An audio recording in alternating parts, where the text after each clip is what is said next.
Denver will not be extending our public health order. Masks are becoming optional. Denver and other communities are saying goodbye to mask mandates for most indoor areas. This virus, is something we're going to have to manage and learn to live with. Plus, remembering missing Coloradans. I miss my friend every day. The gathering at the state capitol today as family and friends hope their loved ones will be found.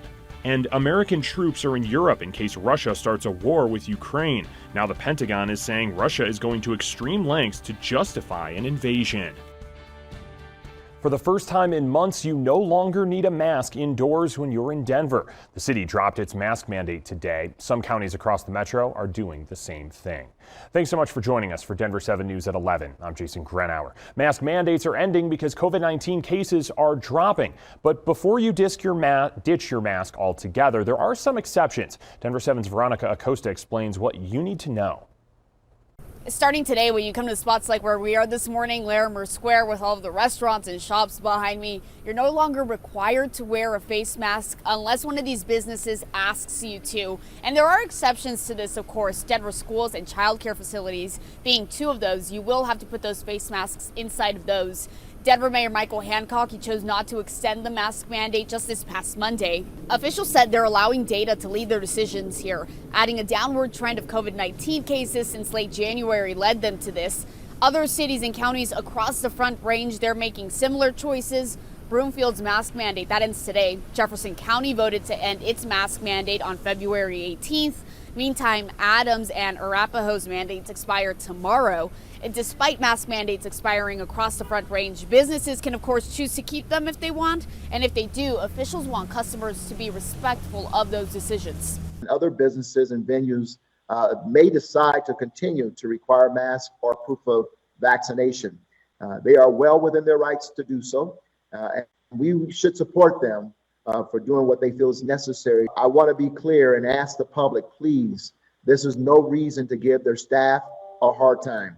It's important to add that Mayor Michael Hancock said should there be a, quote, major spike in COVID-19 cases, he is open to readjusting some of this, and that does include reinstating a mask mandate. In downtown Denver, I'm Veronica Acosta, Denver 7. Now, the Children's Museum of Denver is reopening tomorrow. It's been closed for 10 days over reactions from visitors to its mask policy. When the museum reopens, you will still need to wear a mask and you'll need a reservation. Fort Collins is giving away free KN95 masks tomorrow. You can get them in the North Astland Community Center parking lot. You're asked to stay in your vehicle and the center will give you 5 masks per person. The center will hand out masks until 3 or until they run out. COVID-19 cases are dropping across the U.S. The country is averaging around 385,000 new COVID-19 cases per day, which is a drop of nearly 40% since just last week. And nearly every state is seeing a downward trend in COVID cases. Now, that drop might have you wondering when more restrictions will be dropped. The U.S. Surgeon General says there's not a single metric to look at.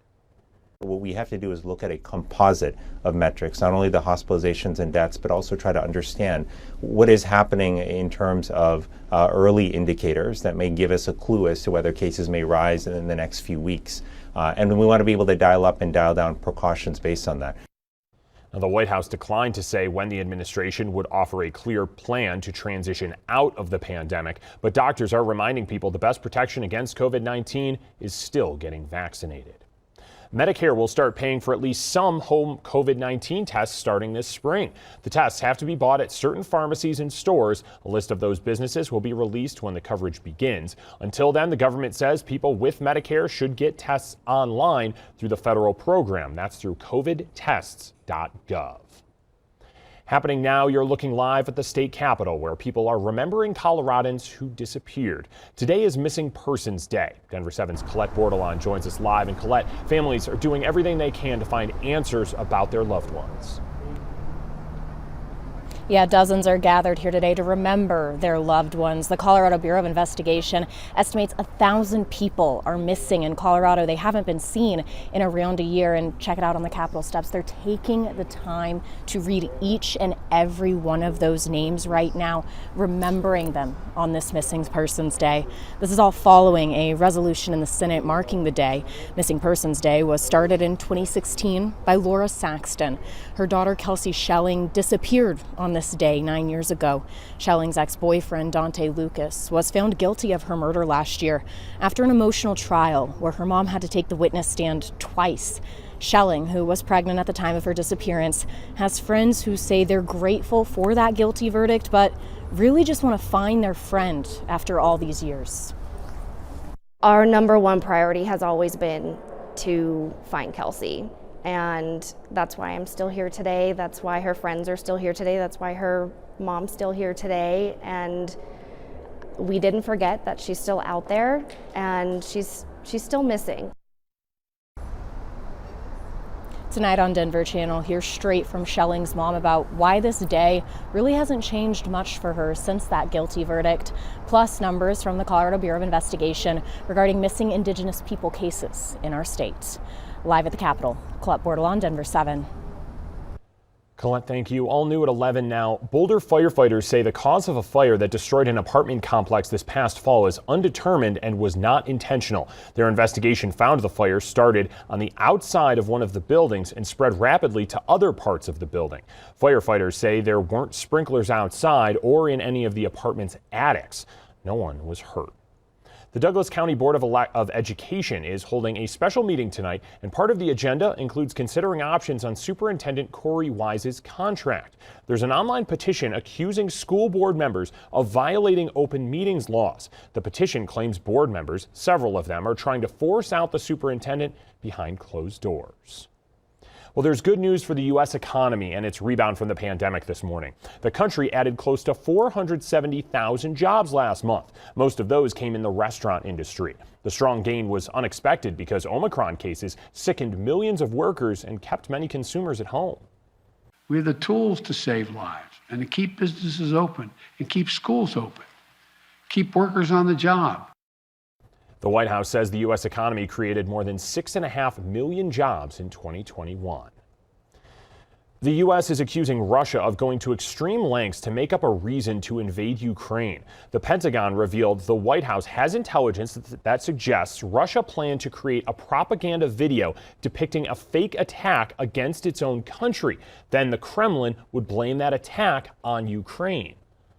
As part of this fake attack, we believe that Russia would produce a very graphic propaganda video, which would include corpses and actors that would be depicting mourners and images of destroyed locations, as well as military equipment at the hands of Ukraine or the West. Now, Russia denied those accusations. The country is still building up its forces along the Ukrainian border, despite diplomatic efforts to de-escalate that situation. And because of the possibility of Russia invading Ukraine, President Biden is sending troops to Europe. 2,000 troops stationed in North Carolina are now in Poland and Germany. About 1,000 troops already in Europe will be moved to Romania. Russia and China's presidents are calling for a halt to NATO expansion. Meanwhile, the leaders met in Beijing ahead of the Winter Olympics. Russia has cited NATO expansion as a justification for positioning troops on Ukraine's border. Many Western governments, including the U.S. and Britain, did not send envoys to Beijing. They are diplomatically boycotting the Olympic Games over China's human rights record. Well, the opening ceremonies for this year's Winter Games, that was scaled down because of the pandemic. This video shows fireworks going off outside of the Bird's Nest Stadium, which held that ceremony. Alex Prochet reports from Beijing as the Games officially get underway. This year's Olympic athletes made their way into Beijing's Bird Nest Stadium during the opening ceremonies for the 2022 Winter Olympics. Beijing making history as the first city to host both the Summer and Winter Games, having hosted the 2008 Summer Olympics. There were significantly fewer performers this time around, approximately 3,000, a big drop-off from the 15,000 14 years ago, a result of the continuing coronavirus pandemic. The Parade of Nations began, as is tradition, with Greece.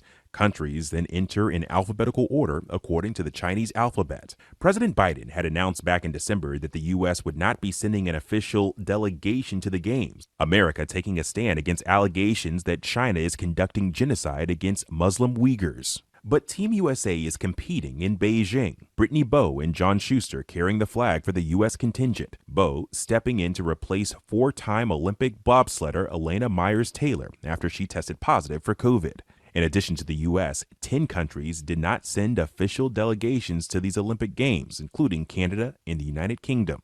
Italy, which will host the 2026 Winter Olympics, entered the ceremonies second to last. Then finally, Chinese President Xi Jinping greeted Russian President Vladimir Putin and celebrated the athletes. The stadium lights changed to red as Team China entered. Before the opening ceremonies got underway, there were some preliminary events, including curling, figure skating, and ice hockey. But the first medals will not be awarded until Saturday.